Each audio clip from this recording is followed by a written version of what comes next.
Bonjour à tous. Aujourd'hui, cinéphonie sera téléphonie, ou plus précisément télévisionphonie.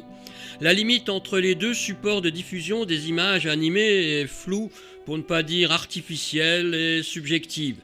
Des séries télé ont très souvent été déclinées en films de long métrage pour le grand écran, réussite très inégale. Dès les années 60, on mettait parfois bout à bout quelques épisodes télé pour en faire un film diffusable dans les salles de cinéma. Ce fut assez éphémère. On cherche surtout ainsi à relancer de vieilles recettes qui gardent leurs partisans. Cela ne dépasse pas souvent le premier film, alors aujourd'hui on a des films réalisés pour le cinéma à partir d'anciennes séries télévisées, mais avec évidemment de nouvelles images. Alors, ça dépasse pas souvent le premier film, enfin, il y a quand même quelques réussites. C'est un peu comme les remakes des séries. Il y a une mode encore aujourd'hui, on sait que ça marche pas, mais on essaye quand même chaque fois de refaire une saison d'une série ancienne.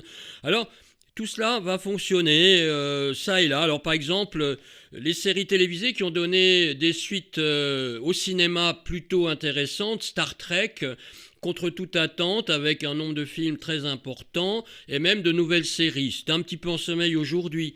Mais on a eu Un shérif fait-moi peur, on a eu Mission Impossible, alors qu'il a aussi a plutôt bien fonctionné, et fonctionne encore avec des films qui sont loin dans le temps de la toute première série télévisée. On a eu un Wonder Woman, on a eu des agents très spéciaux, alors une fois, bon, on n'en aura peut-être plus jamais. La famille Adams, ça marche pas trop mal, de temps en temps, il y a même eu une série de dessins animés, il y a eu une nouvelle série, alors c'est comme ça. Les Mystères de l'Ouest, on peut pas dire que ça a été le film le plus prisé des fans de cette série, mais il y a eu aussi des films de cinéma qui ont été prolongés et développés en télévision. Par exemple, il ne faut pas oublier que La planète des singes a été, il y a eu plusieurs films, mais il y a eu aussi une série télévisée. Bon, elle n'a pas dépassé la première saison. Robocop, ou plus récemment, Le Transporteur, ont donné lieu à des séries télévisées, comme on dit, dérivées. Et puis il y a aussi, après qu'une série ait fait son temps, quelques années après, on fait une espèce de petites rencontres de famille pour en faire des téléfilms plus ou moins calamiteux ou plus ou moins inspirés. Bon, c'est comme ça, c'est la loi aussi du commerce, c'est le public, c'est tout qui change. Et puis, il n'y a jamais rien de tout à fait prévisible. Donc aujourd'hui, je vais m'intéresser au générique des séries télévisées, et plus particulièrement pour quelques émissions, celles des séries de fiction venues des États-Unis et qui pour beaucoup ont été donc diffusées en France. Et on en conserve souvent, entre parenthèses, assez souvent la musique d'origine, même si elle a 50, 60 ans d'âge. À minima, on peut donc aussi utiliser ces génériques dans les remakes dont je parlais, dont certains sont tout à fait actuels, pour tisser un lien fort, sans doute, avec des souvenirs, provoquer un élan d'adhésion commerciale, peut-être déçu quelquefois pour les images, mais qui permet aussi sans doute de montrer la force de ces petites musiques très courtes, très fonctionnelles, donc qui ont été faites dans les années 60. Alors, par différents types de personnes, on va y venir, des compositeurs souvent qu'on ne connaît guère qu'à travers ces séries télévisées, venus de la variété, venus du monde des studios, mais pour les arrangements, pour une petite carrière, mais qui savaient faire, et puis quelquefois quelques grands noms du cinéma qui s'y sont essayés, et souvent avec bonheur, ou inversement. Alors il y a des passerelles entre cinéma bien sûr et télévision, à tel point qu'aujourd'hui on ne fait même plus trop de différence entre ces deux médias, j'allais dire, et même les acteurs les plus grands ont quelquefois aimé travailler pour la télévision, pas seulement que pour des questions alimentaires. Et c'est sûr qu'on va donc retrouver dans un générique un certain nombre de règles qui sont assez immuables jusqu'à aujourd'hui. Ça doit être reconnaissable dès les premières secondes. Alors on dit que les premiers génériques de séries télévisées, c'était aux États-Unis pour prévenir les gens qui étaient peut-être en train de faire à manger, faire autre chose, ou en tout cas avaient l'esprit ailleurs, que telle émission allait commencer. Et je précise, si je me limite aux fictions, que le générique fonctionne pour les émissions politiques, pour les émissions aussi pour les enfants, pour les dessins animés, pour tout un tas d'autres productions télévisuelles. Bien sûr, on aura sans doute l'occasion au cours de cinéphonie, donc Visiophonie aussi des prochaines semaines ou des prochaines années, qui sait, d'en reparler. Alors, ça doit être reconnaissable dès les premières secondes. Et on aura à cœur, dans les exemples que j'ai choisis aujourd'hui, de remarquer cet aspect-là. Comment, en quelques secondes, on peut reconnaître une série télévisée, et j'ai choisi sans doute peut-être les plus connus encore aujourd'hui, mais pas que. Je pense que c'était vraiment un art obligatoirement tourné vers cet aspect fonctionnel. Ça marche aussi d'ailleurs pour la chanson, hein. Souvent les introductions des chansons, elles sont faites en fonction aussi d'une fidélisation que l'on peut dire, ou simplement attirer l'attention. Ensuite, la musique doit être reconnaissable. Il y a des génériques très très bien faits, mais dont la musique a un peu loupé parce que on ne la retient pas. Et je dois dire que ça fonctionne un petit peu de la même façon que dans le domaine de la musique classique. Il y a des tubes chez Mozart et il y a des non-tubes. Et ce n'est pas une question de qualité, ce n'est pas une question liée au compositeur, aux circonstances. C'est simplement qu'il y a un petit côté magique, imprévisible, ce fameux phénomène du tube qui, si on avait pu le comprendre aujourd'hui et introduit dans les ordinateurs, nous créerait des tubes à chaque fois. Et d'ailleurs, le tube tuerait le tube. Donc tout cela, c'est une discussion que l'on peut avoir intérieurement. Quand on va écouter donc les exemples que je vous propose aujourd'hui, pensez aussi à ce qu'ils ont d'accrocheurs. Ça peut être un timbre d'instrument un peu inattendu, je pense, parce que ça c'est une série britannique, j'en parlerai pas aujourd'hui, Amicalement Vôtre, John Barry, compositeur, alors un vieux routier du cinéma, qui a très peu travaillé pour la télévision d'ailleurs, et qui va utiliser un kanoun, c'est un instrument un peu exotique venu de l'ex-Yougoslavie, des Balkans, pour nous faire une sonorité qui dès le début va accrocher aussi l'auditeur. La série pour autant ne marchera pas tant bien que ça, puisqu'elle n'aura qu'une seule saison, mais c'est un des thèmes mythiques de toute l'histoire, je dirais, de la production télévisuelle. Voilà un exemple. Alors, vous aurez donc aujourd'hui, les années 50, même 49, c'est la première série télévisée américaine identifiée comme telle. Ça a duré pendant une dizaine d'années. Il y a eu 221 épisodes. Ça se refait à l'époque sur la mode du western. Ça s'appelle The Lone Ranger, c'est-à-dire le cavalier solitaire. Et on entend un peu parler, c'est vraiment le son d'époque. Et là, on a fait appel à un vieux routier de la musique, c'est Rossini.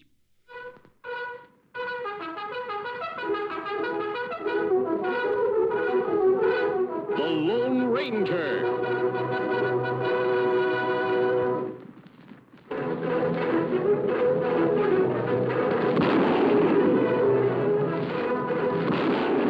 Hi-yo, Silver! A fiery horse with the speed of light, a cloud of dust, and a hearty Hi-yo, Silver. The Lone Ranger. Hi-yo, Silver! Away! With his faithful Indian companion Tonto, the daring and resourceful masked rider of the plains led the fight for law and order in the early West. Return with us now to those thrilling days of yesteryear. The Lone Ranger rides again.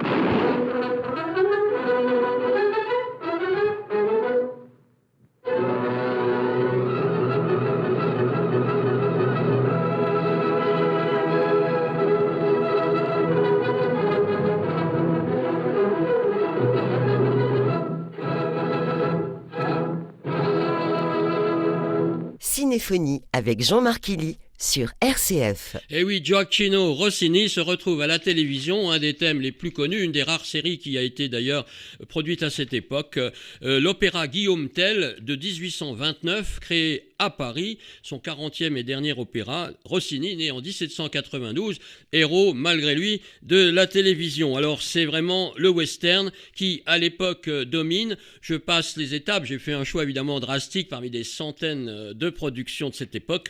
Passons en 1954, ça durera jusqu'en 59 pour les épisodes originaux, mais ça a été rediffusé ensuite, comme on disait à l'époque, en syndication, et c'est venu en France à cette époque-là. C'est Rin Tin Tin, c'est-à-dire Rin-Tin-Tin.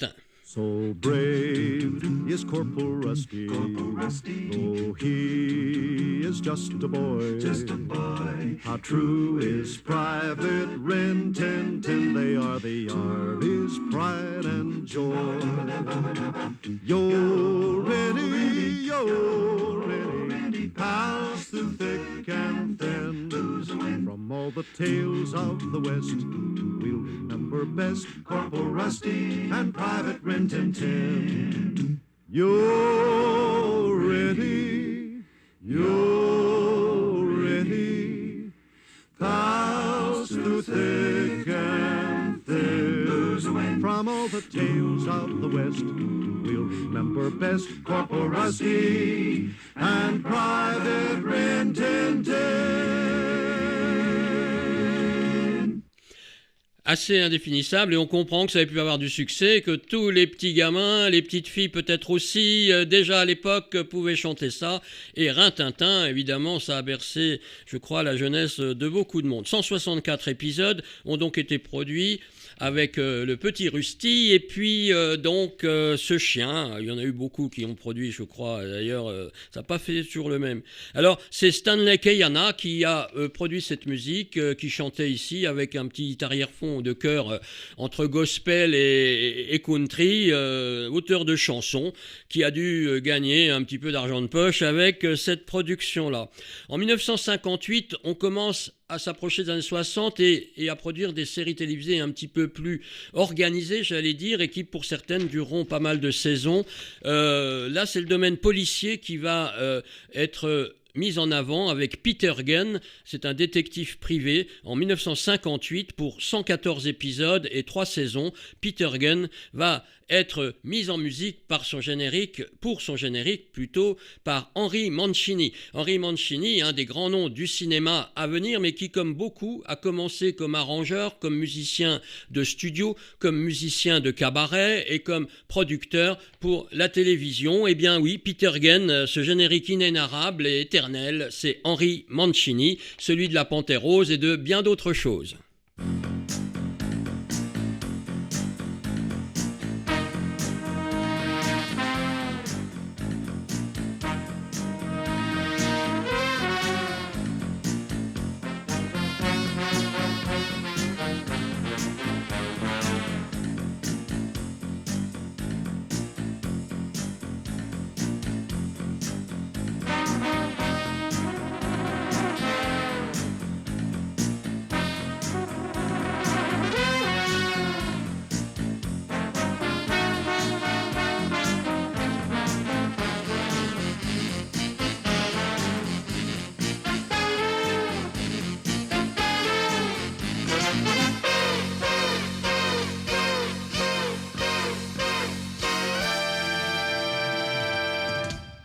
Comme accroche, on ne fait pas mieux. C'est bien sûr le début du rock'n'roll, venu du blues, du jazz, et Enrico Mancini, qui était italien d'origine, a fait son beurre, si je puis dire, à la télévision, mais aussi très vite au cinéma.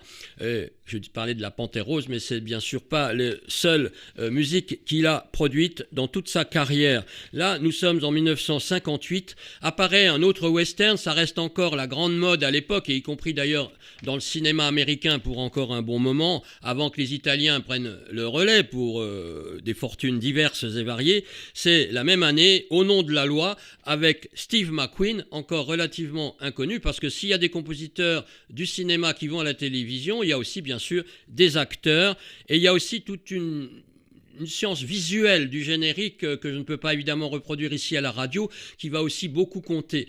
Le son, dès les premières notes, bien sûr, vous allez le reconnaître encore ici avec Au nom de la loi, mais aussi évidemment le côté visuel des images qui va imprimer comme ça une régularité pour le public. 94 épisodes vont être produits de Au nom de la loi, une des séries très vite traduite en français pour la télévision de l'ORTF des années 60.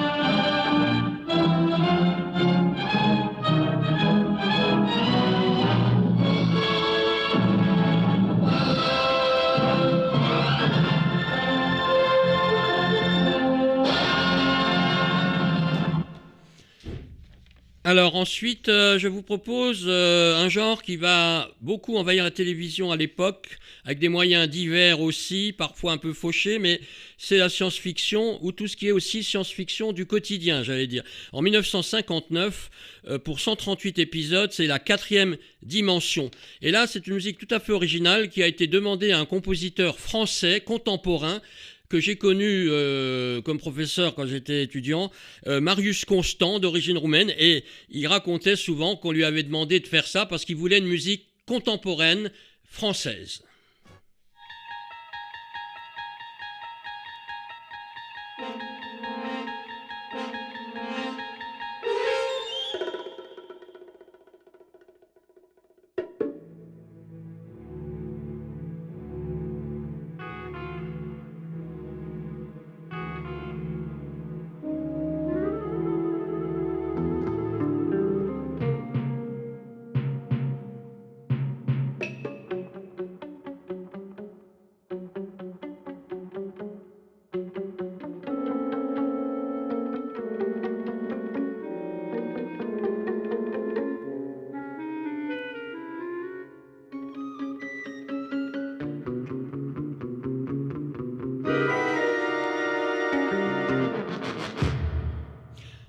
C'est l'époque où la science-fiction avait la musique la plus moderne qui soit, mais les choses vont évoluer, vous allez l'entendre dans très peu de temps. Cette même année, 1959, une série mythique, Les Incorruptibles, d'après des mémoires réelles d'ailleurs d'Eliot Ness, un vrai personnage, avec dedans Al Capone et Frank Nitti, etc., toutes les vedettes de la mafia, Les Incorruptibles. C'est Nelson Riddle, venu de la variété et du jazz, qui a composé le thème.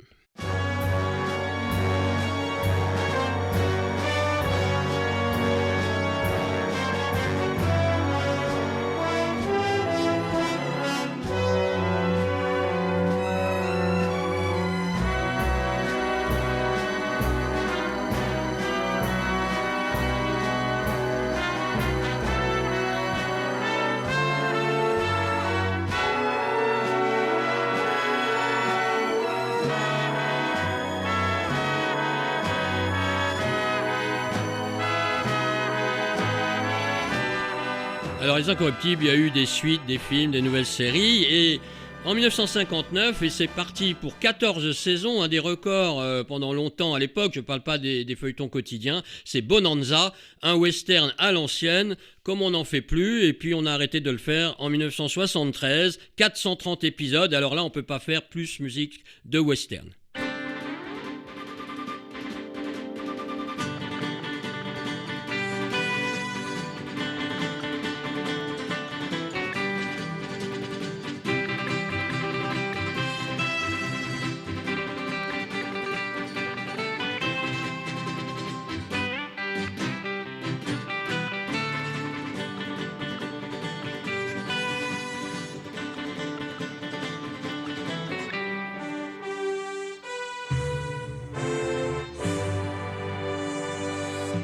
Cinéphonie sur RCF.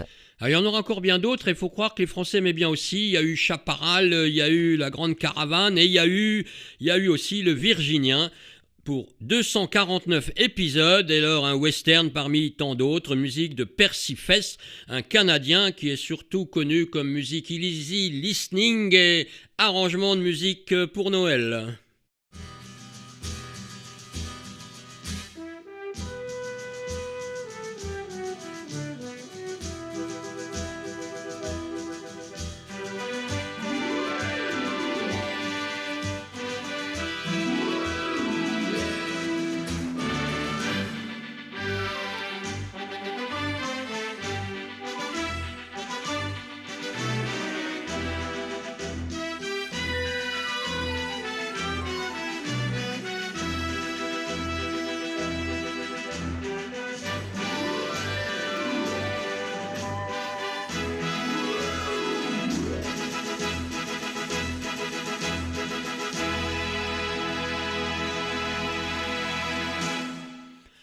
Alors voilà, il n'y a pas que des westerns, mais c'est vrai que c'est ceux qui ont peut-être plus durablement profité à la télévision de cette époque, mais aussi le genre policier. On y revient avec cette fuite en avant, Le Fugitif, 120 épisodes, un des rares feuilletons où on a la solution à la fin, au 120e épisode.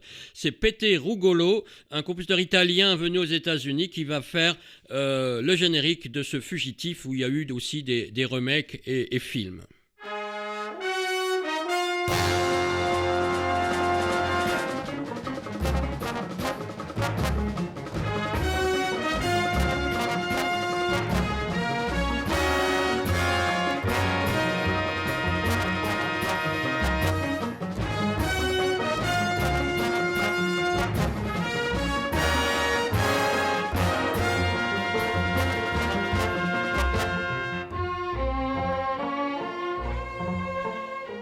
Compositeur souvent très fécond, celui-ci venu du jazz et de la pop musique. La mode de la science-fiction va continuer assez longuement pendant ces années 60. C'est Au-delà du réel, The Outer Limits, un peu concurrentiel avec la 4e dimension. 49 épisodes avec une musique de Dominique Frontière, qui était accordéoniste de jazz, mais qui va beaucoup travailler ensuite pour le cinéma. Il est mort en 2017.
Et s'il y a bien une série qui est encore, je crois, connue, même des plus jeunes, c'est bien Ma sorcière bien aimée.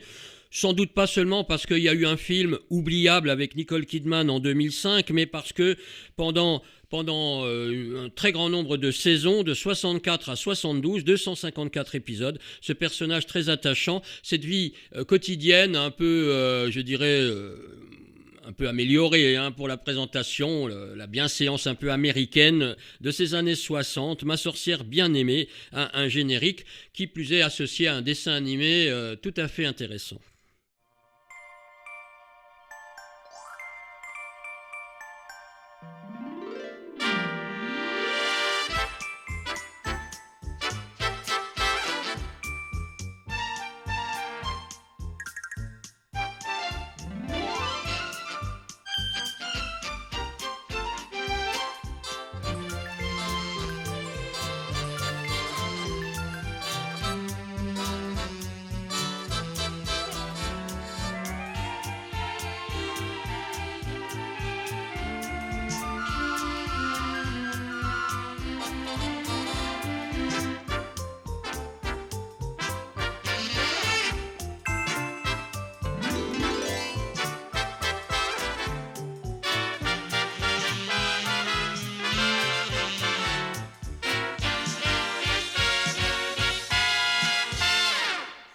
Alors les zombies, les morts vivants, ça viendra à la télévision aussi, mais un petit peu plus tard.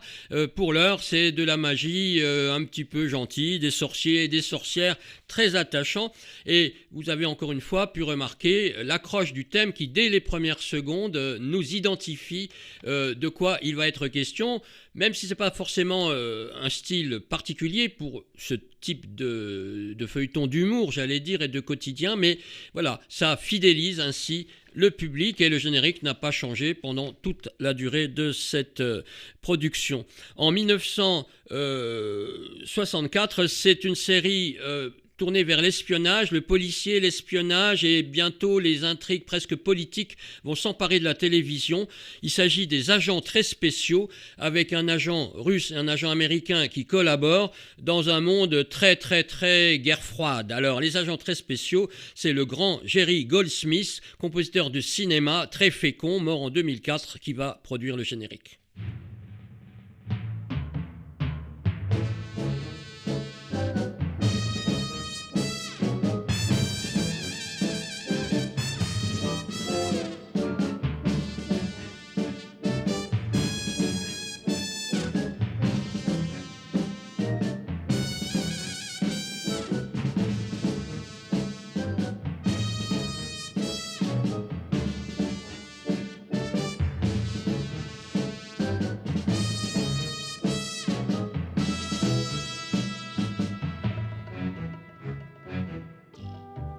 Voilà, donc Jerry Goldsmith. Et puis, eh bien, nous nous quitterons, mais il y aura une suite à cette petite piqûre de rappel, j'allais dire, des génériques de télévision américaine. En 1964, c'est La Famille Addams. Alors, c'est une série qui est venue d'abord de la bande dessinée et qui va donc être, alors, de façon kitsch ici, mais la télévision va se donner des moyens à l'époque et des moyens aussi moraux, j'allais dire, des moyens d'investigation tout à fait étonnants pour mettre en avant, à heure de grande écoute, pour 64 épisodes, j'allais dire d'abord, parce qu'il y en a eu d'autres séries et il y a eu des films, il y a eu des dessins animés et ça reste encore aujourd'hui, je pense, une valeur qu'on pourra retrouver à l'occasion. Et un peu comme le générique précédent, on ne sait pas forcément de quoi peut parler le feuilleton quand on écoute seulement son générique, mais il y a à la fois de l'humour du 2e, 3e, 50e degré. C'est Vic Mizzy, un pianiste qui a composé pas mal pour la télévision et quelques films. Vic Mizzy qui va composer ce générique inénarrable et qui tient beaucoup aussi au claquement de doigts. Vous pouvez nous accompagner devant votre poste de radio. Alors à bientôt pour d'autres aventures de génériques de télévision et de cinéma aussi à l'occasion.